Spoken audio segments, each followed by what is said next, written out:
ada prajurit TNI. Takbir.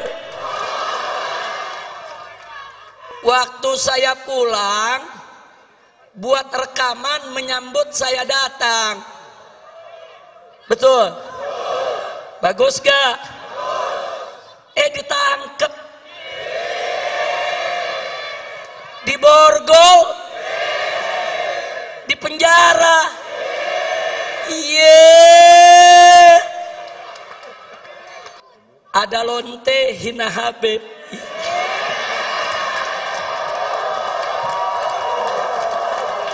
Pusing. Ampe lonte ikut-ikutan ngomong. Iya.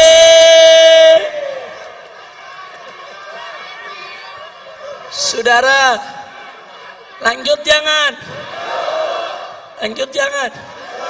Ya lu jangan berisik dong. Saya nggak marah, cuman ada umat yang marah, ngancam mengepung lonte. Polisi kalang kabut jagain lonte. Iya. Subhanallah walhamdulillah wa la ilaha illallah. Assalamualaikum warahmatullahi wabarakatuh.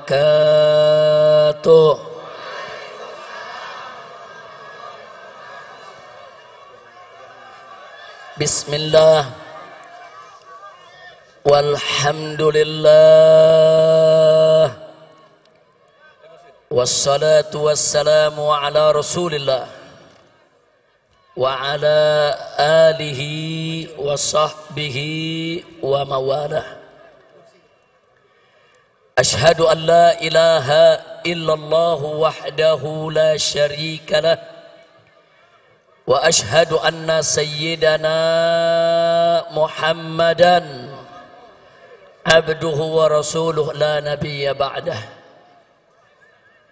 Siyadatul habaib asy-syurafa wa sa'adatul ulama'il fudala wa jami'il hadirin al-hibba'il a'izza rahimakumullah. Fi hadhihi al-munasabati as-sa'idah wa bihadha al-ijtima' al-mubarak la ansa an usiyakum jami'an wa nafsi bitaqwallah wa bita'ati rasulillahi sallallahu alaihi wa alihi wa sahbihi wa sallam. Fanas'al Allah subhanahu wa ta'ala an yahdiyana ila siratihil mustaqim wa yaj'alana minal muttaqin wa yudkhilana jannatahu jannatan na'im bihaqqi sayyidil mursalin walhamdulillahi rabbil alamin. Taqabbalallahu minna wa minkum fataqabbal ya karim. Kepada para habaib, para alim ulama, para kiai, kepada segenap kaum muslimin dan muslimat rahimakumullah, saya menyampaikan berjuta terima kasih dan penghargaan yang tinggi kepada semuanya atas kehadirannya pada acara peringatan Maulid Nabi besar Muhammad sallallahu alaihi wasallam. Semoga tidaklah Anda pulang dari tempat ini nanti kecuali dosa kita semua diampuni oleh Allah subhanahu wa ta'ala, kesalahan kita dimaafkan, kemudian urusan kita semua dimudahkan, dan kita semua dijadikan sebagai orang-orang yang salihin. Amin ya rabbal alamin. Ahibba'il kiram, Nabi yang kita peringati maulidnya pada malam hari ini adalah seorang manusia yang memiliki akhlak yang sangat agung. Keagungan akhlak beliau dipersaksikan langsung oleh Allah subhanahu wa ta'ala melalui firman-Nya. Wallahu subhanahu wa ta'ala qal fi akhlaqi nabiyhi sayyidina Muhammadin sallallahu alaihi wasallam wa innaka la'ala khuluqin azim. Sesungguhnya engkau wahai Rasul, sesungguhnya engkau wahai Nabi, la'ala, betul-betul sungguh-sungguh berada di atas khuluqin azim, akhlak yang agung. Artinya Nabi alaihi salatu wassalam memiliki akhlak yang sempurna, akhlak yang sangat mulia, akhlak yang teramat agung. Itulah Nabi kita Sayyiduna Muhammad sallallahu alaihi wasallam. Untuk menggambarkan keagungan akhlak Nabi, saudara, kita tidak akan pernah mampu untuk memaparkannya secara tuntas. 1 jam ceramah tidak akan pernah cukup. 1 tahun pun kita jelaskan tidak akan pernah habis. Seumur hidup kita sekalipun tidak akan pernah ada kesudahannya untuk menggambarkan kesempurnaan keagungan akhlak Nabi Muhammad sallallahu alaihi wasallam. Kenapa? Saking sempurnanya, saking agungnya. Namun sungguh pun begitu, ada satu ungkapan yang teramat indah di dalam menggambarkan keagungan akhlak Nabi. Kalimat tersebut diucapkan oleh istri Nabi tercinta Sayyidatuna Aisyah radhiyallahu taala anha. Tatkala beliau ditanya oleh seorang tabi'in, "Ya Ummul Mukminin, wahai ibu orang yang beriman, kaifa kana khuluqun Nabi sallallahu alaihi wasallam?" Bagaimana sih sebetulnya akhlak Nabi? Ini pertanyaannya, saudara. Lalu apa dijawab oleh Sayyidatuna Aisyah As-Siddiqah binti Siddiq radhiyallahu taala anhuma? Beliau menjawab dengan kalimat yang singkat, padat, ringkas, jelas, menunjukkan kecerdasannya di dalam memilih kata, saudara. Di mana beliau katakan, kana khuluquhul Quran. Akhlak Nabi adalah Al-Quran. Itu aja jawaban Siti Aisyah. Siti Aisyah nggak bicara panjang lebar, saudara. Siti Aisyah nggak repot-repot mengungkapkan dengan aneka ragam untayan kalimat. Beliau cukup mengatakan pada saat ditanya, bagaimana sebetulnya akhlak Nabi? Beliau menjawab, akhlak Nabi adalah Al-Quran. Artinya, saudara, kalau kita ingin bicara akhlak Nabi, kemana Al-Quran menuntun, kesanalah Nabi kita berjalan, saudara. Bagaimana Al-Quran itu mengatur, itulah yang dilakukan oleh Nabi, saudara. Dan bagaimana Al-Quran itu menentukan jalan hidup, begitulah jalan hidup Nabi kita Sayyiduna Muhammad sallallahu alaihi wasallam. Al-Quranul Karim mewajibkan aneka ragam kewajiban. Demi Allah, tak satu pun kewajiban pernah ditinggalkan oleh Nabi alaihi salatu wassalam. Al-Quranul Karim mengharamkan aneka ragam di Muhammad sallallahu alaihi wasallam. Oleh karenanya, saudara, bicara tentang revolusi akhlak berarti bicara suatu revolusi yang mengikuti jalan hidup Nabi Muhammad sallallahu alaihi wasallam. Bicara tentang revolusi akhlak berarti bicara tentang satu revolusi yang berdiri tegak di atas Al-Quran dan sunnah Nabi kita Sayyiduna Muhammad sallallahu alaihi wa alihi wa sahbihi wasallam. Nah, kenapa pada kesempatan ini kita mengingatkan tentang revolusi akhlak, saudara? Sebab Nabi kita tidaklah diutus kecuali untuk menyempurnakan akhlak. Nabi yang bersabda dalam satu hadisnya, au kama qala Nabi sallallahu alaihi wasallam, Innama bu'ithu liutammima makarimal akhlak. Innama dalam bahasa Arab adatun min adawatil hasr, yaitu suatu kata yang biasa digunakan untuk pembatasan, saudara. Innama kalau diterjemahkan dalam bahasa Indonesia, sesungguhnya hanya. Sesungguhnya hanya. Jadi kalau Nabi mengatakan innama bu'ithu, sesungguhnya aku ini diutus hanya. Hanya untuk apa? Liutammima makarimal akhlak, untuk menyempurnakan kemuliaan-kemuliaan akhlak. Jadi saudara, ajaran Nabi alaihi salatu wassalam berdiri atas dasar akhlak. Ajaran Nabi alaihi salatu wassalam baik dalam konteks ibadat maupun muamalat, semua berdiri atas dasar akhlak. Karena itu kewajiban semua umat Islam dalam setiap aspek kehidupannya senantiasa berdiri atas dasar akhlak, saudara. Makanya aneh sekali, hari ini saya mendengar pernyataan dari seorang pejabat tinggi, saudara. Hari ini, saudara, saya mendengar pernyataan dari seorang pejabat tinggi yang mengatakan, saudara, agama tidak mengatur negara. Inna lillahi wa inna ilaihi raji'un.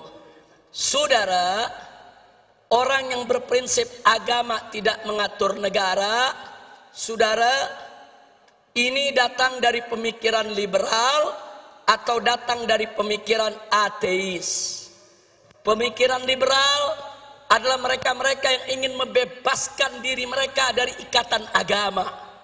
Sedangkan pemikiran ateis, saudara, mereka-mereka yang ingin mengatur kehidupannya tanpa ada ikatan kepercayaan kepada Tuhan, saudara. Dan ini sangat berbahaya di negara kesatuan Republik Indonesia yang berdasarkan ketuhanan yang Maha Esa, sebagaimana tertera dalam konstitusi negara, Undang-Undang Dasar 1945 pasal 29 ayat 1, bahwa negara Republik Indonesia berdasarkan ketuhanan yang Maha Esa. Jadi para founding father itu para pendiri bangsa, dari sejak awal kemerdekaan kita sudah menetapkan bahwa Indonesia berdasarkan tauhid. Indonesia berdasarkan tauhid, berdasarkan ketuhanan yang Maha Esa, yang oleh karenanya setiap kebijakan dalam negara kesatuan Republik Indonesia tidak boleh lepas dari nilai-nilai luhur ketuhanan yang Maha Esa. Sehingga setiap kebijakan apa saja di dalam pengelolaan negara Republik Indonesia tetap harus mengacu kepada ajaran agama, sehingga semua kebijakan di dalam pengelolaan negara Republik Indonesia harus berdiri atas dasar akhlak, saudara. Takbir. Jadi kalau ada pejabat tinggi mengatakan agama tidak boleh mengatur negara, jadi negara mau diatur pakai apa? Mau jadi negara PKI, mau jadi negara ateis, mau jadi negara setan, mau jadi negara iblis. Maka itu saya tanya semua saudara, dasar negara kita apa? Ketuhanan. Ketuhanan yang Maha Esa itu, saudara, adalah dasar tauhid. Apa kalimat tauhid kita? Semuanya la ilaha illallah. Lagi. Sekali lagi.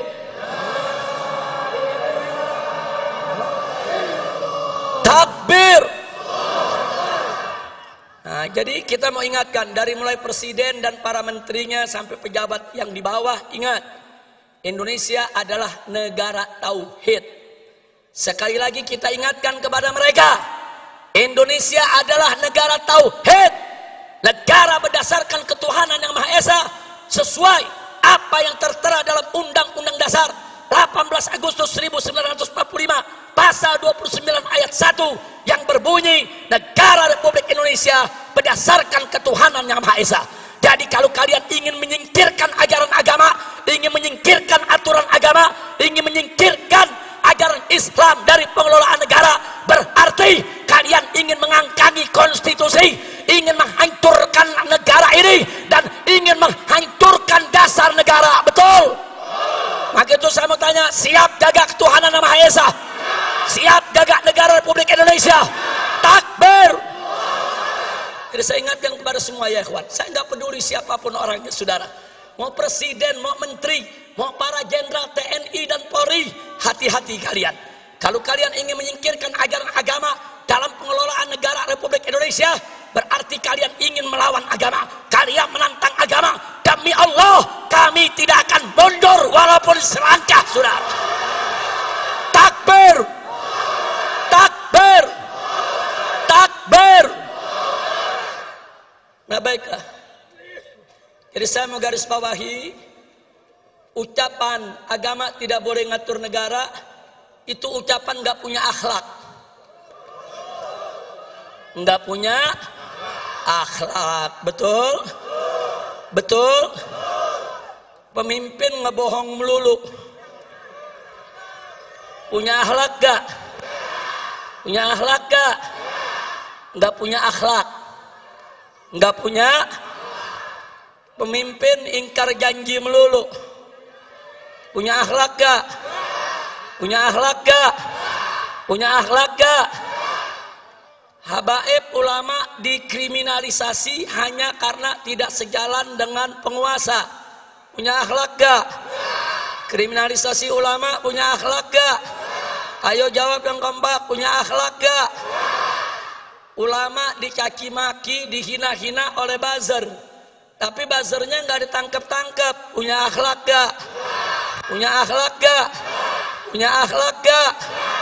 Ulama yang nggak salah dicari-cari kesalahan, nggak ada salahnya aja dicari-cari kesalahan, apalagi kalau ada salah.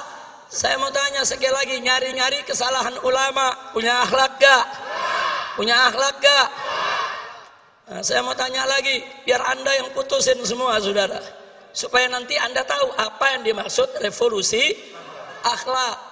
Ada santri dari Pasuruan saudara, nyindir presiden, nyindir Kapolri, langsung ditangkap, dipenjara, diadili, dituntut 4 tahun penjara dan dipenjara 3 tahun saudara. Sambil dipakein baju tahanan, masuk televisi, polisinya saudara dengan gagah mengatakan, orang ini tidak tahu diri, tidak pantas tinggal di NKRI karena menghina presiden. Baik ya kawan, nggak apa-apa, nggak apa-apa. Taruhlah si santri salah, taruh si santri salah, santrinya di penjara 3 tahun, nggak apa-apa. Cobaan buat dia saudara, insya Allah Allah naikkan derajatnya. Amin ya rabbal alamin. Tapi saudara, yang uniknya saudara, ada anak cukong Cina. Anak cukong Cina pegang foto presiden, dicaci maki, dipukul-pukul itu foto, diludahin. Itu yang difoto dikatakan kacung dia, bahkan dia bego-begoin dan diancam, gua mau bunuh, gua mau tembak, nggak ditangkap.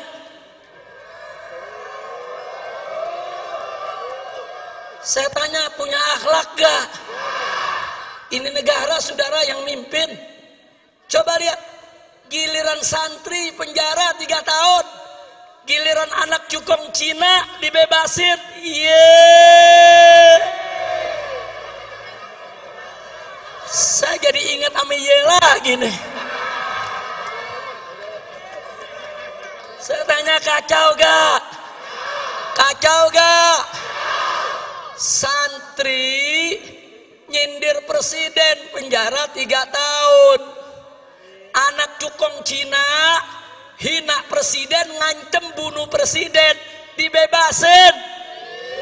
Iya.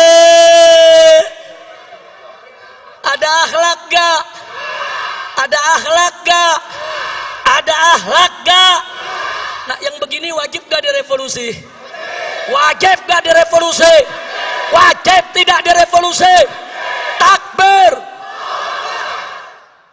Saudara, saya cuma mau tanya doang. Saya udah ajukan beberapa hal, Anda yang jawab akhlak apa enggak, begitu doang. Enggak, saya bukan lagi ceramah, cuma nanya. Nah, nanya, yang jawab umat, betul. Jadi kalau mau ditangkap, tangkap yang jawab. Saya cuma nanya. Cuma nanya. Lanjut. Mau ditanya lagi? Ada prajurit TNI. Takbir. Waktu saya pulang, buat rekaman menyambut saya datang. Betul? Bagus gak? Ditangkep. Diborgol. Di penjara. Iya.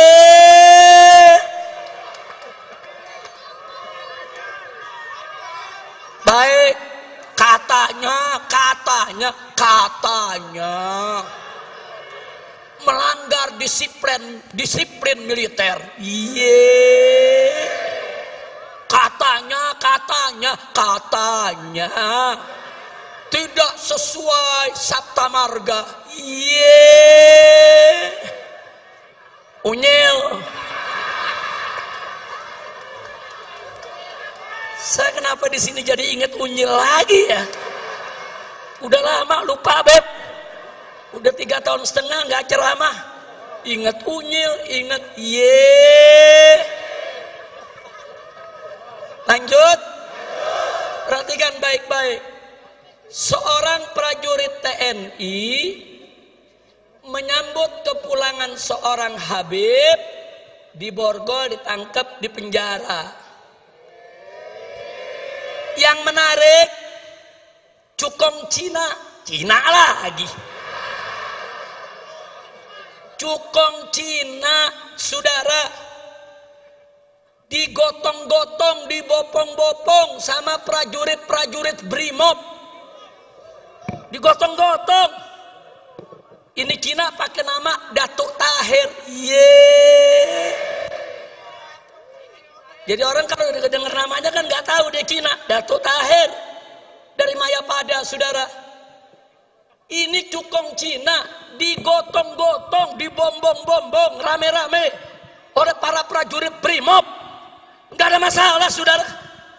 Lalu kenapa ada prajurit TNI sekedar mengucapkan selamat datang kok harus ditahan? Kurang ajar.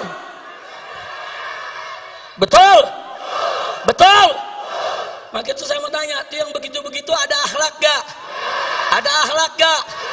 Prajurit TNI cinta sama Habib, bagus gak? Ditahan.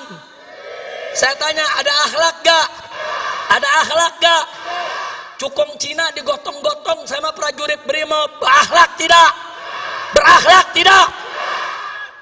Giliran cukong dibopong-bopong, saudara, dianggap nggak melanggar disiplin. Tapi giliran ada prajurit TNI cinta sama ulama, langsung main pegang, main tahan, main borgol. Kurang ajar, tidak punya akhlak. Betul? Betul? Betul? Lanjut. Lanjut. Ada lonte hina Habib.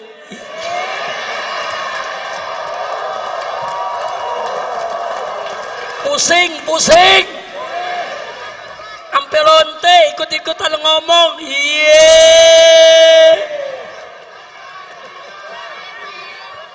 Saudara, lanjut jangan. Lanjut jangan. Ya lu jangan berisik dong. Saya nggak marah, cuman ada umat yang marah, ngancam mengepung lonte. Polisi kalang kabut jagain lonte. Iya.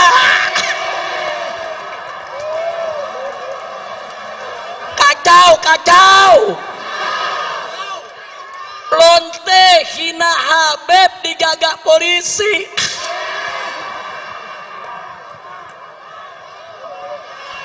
Kacau tidak? Musinya lonte yang hina Habib, hina ulama tangkap, bukan dijagain. Polisi jawab, tapi ada ancaman Habib, maka jelu tangkap. Betul? Ditangkap enggak? Dijagain. Yeah. Jangan-jangan minta jatah kali.